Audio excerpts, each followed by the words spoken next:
algumas regras. Aqui essas cordas e boias formam uma trilha que é por onde somente vocês podem passar. Fora dela é área de conservação e não pode ser pisada. Não pode alimentar os peixes. Vocês podem ver ali alguém fazendo essa prática, porém eles já estão cientes que é proibido.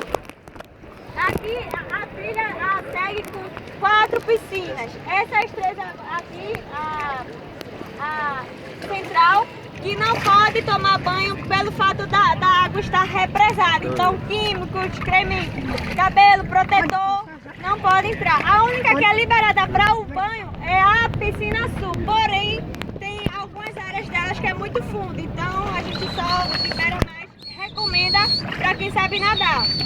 E o passeio só dura cerca de 20 minutos, mas só vai contar quando o último subir. Então, sem agonia, sobe aqui.